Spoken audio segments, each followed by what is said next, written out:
আমার মনটা খুব আপসেট। আমরা খুব খুশিতে ছিলাম যে দেশে এখন নতুন সরকার এসছে। আমাদের সেনাবাহিনীর সদস্য যারা আছে, এটা সেনাবাহিনীর সদস্য শুধু না, সারা বাংলাদেশের জনগণের দাবি সেটা হচ্ছে পিলখানা হত্যাকাণ্ড নিয়ে আমাদের একটা সুষ্ঠু বিচার করতে হবে। এখন টাইম আসছে, এখানে কোনো কিছু না। দেশ স্বাধীন হয়েছে, কিন্তু জেনারেল ওয়াকার স্বাধীন হতে দিচ্ছে না। তার আন্ডারে যারা এখন পর্যন্ত এই সমস্ত ইন্ডিয়ার অধীনে কাজ করেছে, যারা রয়ের আইনের পক্ষে কাজ করেছে, তাদেরকে উনি এখনো রেখেছে, জেনে বুঝে রেখেছে। আমি বলতেছি না যে জেনারেল ওয়াকারের এগেনস্টে বিদ্রোহ করতে হবে, আওয়াজ তুলতে হবে যে আমাদের ভাই ব্রাদার বোন যারা পিলখানা হত্যাকাণ্ডে নিগৃহীত হয়েছে, যারা খুন হয়েছে, তাদের বিচার চাই, তাদের একটা নতুন একটা কমিশন চাই, এবং এটা আমরা ইনশাল্লাহ এনশিওর করে ছাড়বো। আমি বলে রাখি, জেনারেল ওয়াকার স্যার, আপনার এখনই হিরো হওয়ার চান্স আছে, এটা নিয়ে আপনি আগে আসেন। আদারওয়াইজ আমরা রাওয়া থেকে ইনশাল্লাহ মুভ করব।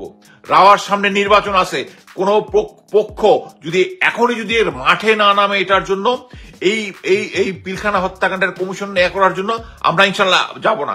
এই আন্দোলন করতে দরকার হলে আমি দেশে আসবো, বাট এই আন্দোলন আমরা ছেড়ে দিব না। সো আসিফ নজরুল, আপনি সাবধান হয়ে যান। আপনি যে 2021-এর স্ট্যাটাস দিয়েছেন, ওইটা আপনি পালন করতেছেন না। তাহলে তখন যদি নিজের পক্ষে কথা বলছে, এখন কার পক্ষে নিয়ে আপনি কথা বলতেছেন? কার পক্ষে নিয়ে কথা বলতেছেন? ইনশাল্লাহ এই বাংলাদেশের মাটিতে 25শে ফেব্রুয়ারির বিচার হবে। এবং জেনারেল ওয়াকার আপনার হচ্ছে, এখন আপনি প্রধান আছেন, না হলে আপনি মনে রাখেন, আপনি রিটায়ার করবেন। আজকে না হোক, 3 বছর 2 বছর হোক, 3 বছর পরে আপনি রিটায়ার করবেন। আপনাকে পথে ঘাটে আমরা হেনস্থা করব, পথে ঘাটে আপনাকে হেনস্থা করব। Just mind it. আমেরিকাতে আসবেন, আমি জানি আমেরিকাতে আপনি কর্নেল ইউনিভার্সিটিতে ভর্তি হওয়ার জন্য আসছেন, এখানে আসেন, দরকার হলে আপনাকে রাস্তাঘাটে চট থাপ্পড় দিয়ে জেলে যাব, আপনি যদি এই বিচারটা এনশিওর করতে না পারেন। আপনাকে দুনিয়াতে কোথাও শান্তি থাকতে দিব না। আপনার জন্যই আমাদেরকে পাবলিক সিভিলিয়ান যে বলার সাহস পায় যে আমরা নিজেরা আমাদের ভাই বোনদেরকে আমরা প্রোটেক্ট করতে পারি না 25শে ফেব্রুয়ারি। হ্যাঁ, পারি নাই আমরা, বাট এখনো পারবো না। আপনার না পারলে আপনার জন্য পারবো না, এটা মনে রাখবেন। এই বিচার আমরা ইনশাল্লাহ করে থাকবো। রাওয়ার সমস্ত রিটায়ার্ড অফিসার এটার পক্ষে দাঁড়াবে ইনশাল্লাহ। রাওয়ার প্রতিটা রিটায়ার্ড অফিসার এটার পক্ষে দাঁড়াবে এবং রাস্তাঘাটে ব্যানার নিয়ে দাঁড়াবে। এই সরকারকে বাধ্য করবে, কমিশন করতে হবে। তো মানে আমাকে এক পার্টি, যে আমি সার্ভিং সেনাপ্রধানের বিরুদ্ধে কথাবার্তা বলতেছি, ভাই এটা তো আপনারা তো এখনো বুঝলেন না কেন আমি কথা বলতেছি। এই সেনাবাহিনীতে আমি 28 বছর চাকরি করে, 28 বছর চাকরি করে আমি আর্মিকে কখনোই ডিগ্রেড করতে চাই না। এবং আমি এখনো স্টিল বিশ্বাস করি যে এই সেনাবাহিনীকে আগের ফর্মে নিতে হলে যারা গুম খুন এবং অন্যান্য ইয়ার সাথে জড়িত, যে সমস্ত টাইমের সাথে জড়িত, আমাদেরকে আইনের আওতায় আনতে হবে। এবং গুম খুন কমিশন এটা খুব ভালো কাজ করতেছে। কিন্তু আপনি দেখেন জেনারেল ওয়াকার, আমি আবার বলতেছি স্যার, আপনি এই 25শে ফেব্রুয়ারি 2009 সালে আপনার কোম্পানি ব্যাটালিয়নের প্রথম, আপনি নিজে সহ পিলখানা গেটের ওখানে ছিলেন। আমার কাছে ফার্স্ট হ্যান্ড সাক্ষী আছে। আপনি যদি চ্যালেঞ্জ করেন আমাকে, ওই সাক্ষীকে আমি লাইভে আনতে পারবো, যে আপনার পাশে ছিল। আপনাকে তারেক সিদ্দিকী ফোন করে বলে দিছে যে ওখানে কোনো অপারেশন করা যাবে না। আপনি তখনও পারেন নাই। কি জন্য? আপনার সিনিয়র ছিল। বাট এখন ইউ আর দ্য অথরিটি। আপনি ভালোভাবেই জানেন আমাদের পিলখানাতে যে সমস্ত ফ্যামিলিগুলো ওখানে ছিল, দে ওয়ার ভায়োলেটেড। আপনার ফ্যামিলি ওখানে ছিল না দেখে আপনি এখন বসে থেকে আপনার অফিসে বসে এই ধরনের ডিসিশন নিতে পারতেছেন। আমরা বলে আসছি যে শেখ হাসিনা সরকার যেহেতু নিজেই ইনভলভ ছিল এটার মধ্যে ভারতের ইনভলভটা অলরেডি প্রমাণিত। অতএব আমি বারবার বলেছিলাম যে এই ভারতের যে এগেনস্টে আমাদের যে হেজিমনি যেটা আছে, এটার এগেনস্টে শুধু যদি আমরা পিলখানা হত্যাকাণ্ড নিয়ে সঠিকভাবে যদি একটা কমিশন করে করি, আমরা যদি তদন্ত করি, তাহলেই কিন্তু ভারত সিধা হয়ে যাবে। কারণ এটা আন্তর্জাতিকভাবে তখন এটা জানা হবে যে এটার মধ্যে কারা কারা ইনভলভ ছিল। বাট সাডেনলি আমি জানলাম যে সরকার, যেহেতু এই হত্যাকাণ্ড নিয়ে অলরেডি 2টা মামলা চলমান আছে, অতএব কোর্টের আদেশে, কোর্ট নাকি বলেছে, আমি এটা জানি না, আমি মানে একজনের সাথে কথা বলেছি যে কোর্ট বলেছে যে দুইটা যেহেতু চলমান মামলা আছে এটা নিয়ে, অতএব এটা নিয়ে আর কোনো মামলা করা যাবে না, না করার জন্য।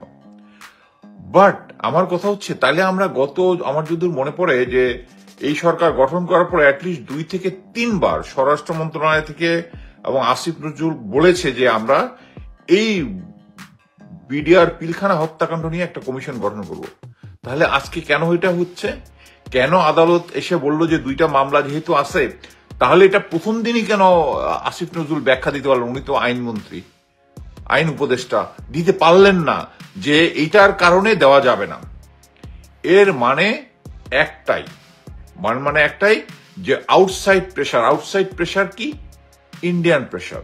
নিলাম আরেক অফিসার বলল যে 2 জন অফিসারের ছেলে, ওয়ান ইজ রাকিন, জেনারেল শাকিলের ছেলে, এবং তারা নাকি এখন কনভিন্স যে আর কোনো মামলা করার দরকার নাই।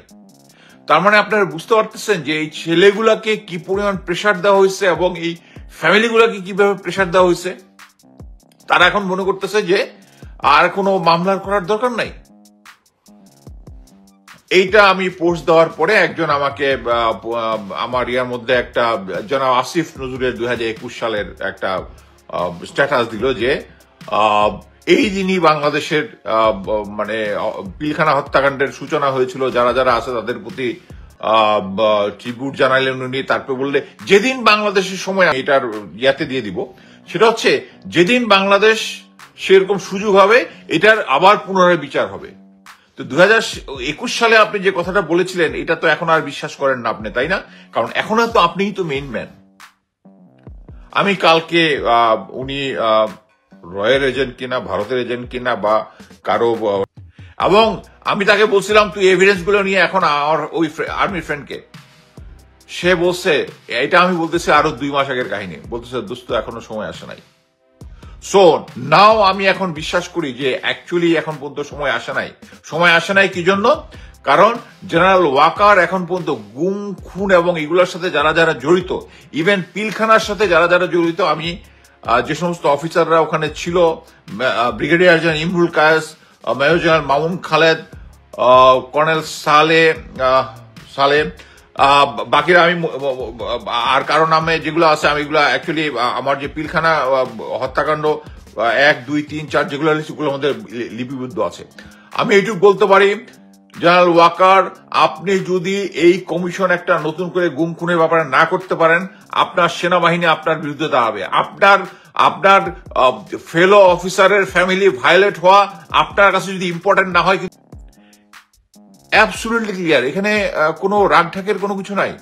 বিক্রম মিশ্র ওদের যে পররাষ্ট্র সচিব আসার পরেই আমরা দেখতেছি যে প্রেশারটা ক্রিয়েট করা হয়েছে। এই কারণেই এখন আর এটা নিয়ে সরকার নাকি এটা থেকে পিছিয়ে আসছে। এবং আওয়ামী লীগ সরকার যেভাবে আদালতকে ব্যবহার করেছে, যে আদালতের আদেশ অনুযায়ী এটা হয়েছে, সেম কিন্তু জনাব আসিফ নজরুল আপনাকে সেম টোটকা দিতেছেন আওয়ামী লীগের আমলে, যে আদালত যেহেতু বলেছে যে 2টা মামলা চলমান, অতএব আরেকটা কমিশন গঠন না করার জন্য।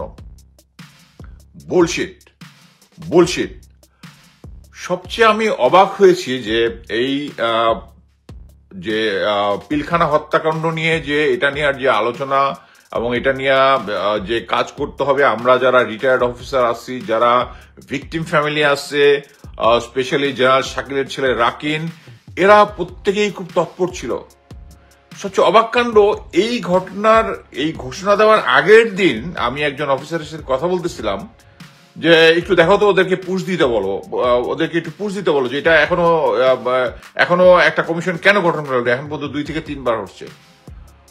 তো অফিসারটা বললো স্যার আমি একটু খোঁজ নিয়ে জানাচ্ছি। হঠাৎ করে এরপরেই জাস্ট ঘন্টা 2-1 পরেই দেখেছি করতে পারে। তারপর আমি আরেকটু খোঁজ, যাদের ফ্যামিলি ওখানে ছিল, যাদের ছেলে মেয়ে ওখানে ছিল, যাদের ওয়াইফ ছিল, দে নোজ।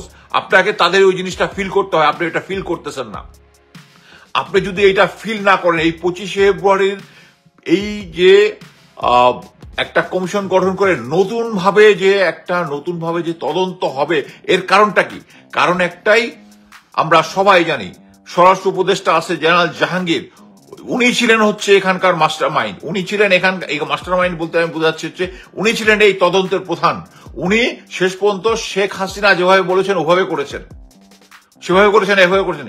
একটা অংশ গিয়ে তারপরে ওই যে রেড ক্রসের যে প্রধান বানিয়েছেন মেজর জেনারেল রফিক, উনি এটার ফিনিশিং দিয়েছেন। সব হচ্ছে সুবিধাভোগী, এবং এই সুবিধাভোগীরা এখনো সুবিধাভোগী। আমি আপনাকে একটা জিনিস বলি, আমার ক্লোজ একজন ফ্রেন্ড যার কাছে আমি জানি সে দেশে আছে, তার কাছে এই সমস্ত এভিডেন্স জানা আছে। ভারতের লোকজন ছিল, হিন্দি ভাষায় কথা বলতেছে, যে সমস্ত ওয়েপন ইউজ করছে, কিছু কিছু অস্ত্র পাওয়া গেছে, বাইনোকুলার পাওয়া গেছে, এগুলা বাংলাদেশ আর্মি বা বিজিবি ইয়া করে না। এগুলার সমস্ত এভিডেন্স দেওয়া ছিল জাহাঙ্গীর স্যারের কাছে। জাহাঙ্গীর স্যার ওগুলা গায়েব করে দিছে, পারপাস সাফ করতেছে কিনা বা ইলিয়াস হোসেনের এটার মধ্যে কতটুকু আমি নিব কতটুকু নিব না, আমি এটা কালকে গিয়া করবো। কারণ এটা নিয়ে আমি অ্যাকচুয়ালি গত এক সপ্তাহ আমি পার ডে ডাবল শিফট করেছি, প্রতিদিন করেছি, যার কারণে আমি এক্সস্টেড। সো আমি আজকে জাস্ট ইমার্জেন্সি সিচুয়েশন নিয়ে আসলাম। আপনি একটা জিনিস দেখেন যে 2021 সালে আসিফ নজরুল যদি স্ট্যাটাস দিয়ে এটার আবার বিচার হবে, এখন এসে বলতেছে এটা এখন আর হবে না, এবং সেম আওয়ামী লীগ যেভাবে করেছে। এখন আসি হচ্ছে আপনার আরেকটা নিউজ দেখেছেন যে বিক্রম মিশ্র গতকালকে সন্ধ্যা 7:30 থেকে 8:35 পর্যন্ত, আমাদের যদিও সংবাদ মাধ্যমে এটা আপনাদের বাংলাদেশ আর্মির বাকি যারা আছে তাদের কাছে এই জিনিসটা ইম্পর্টেন্ট, আমার কাছে এই জিনিসটা ইম্পর্টেন্ট। আমরা পারিনি, তখনই আমাদের পারা উচিত ছিল, আমরা পারিনি, এটা আমাদের ব্যর্থতা। তখন আপনি পারেননি, আপনি ওখানে পিলখানা গেটের বাইরে ছিলেন, আপনি পারেননি কি জন্য? আপনার উপরে সিনিয়র আদেশ দিছে। বাট এখন আপনার সামনে কোনো কিছু নাই, সিনিয়র কেউ নাই, you are the senior most. আপনি এখন সেনাপ্রধান, আপনি এখন ডিসিশন নিতে পারেন। আইনের ব্যাখ্যা, 2টা মামলা হয়েছে তাই হওয়া যাবে না। এই আইনের ব্যাখ্যা তো বাংলাদেশের সাধারণ নাগরিক হিসাবে আমি আমার যতটা ইচ্ছা আমি মামলা করতে পারবো, আমার বিচার পাওয়ার অধিকার আছে। আপনি বিচার পাওয়ার অধিকারকে স্থগিত করতে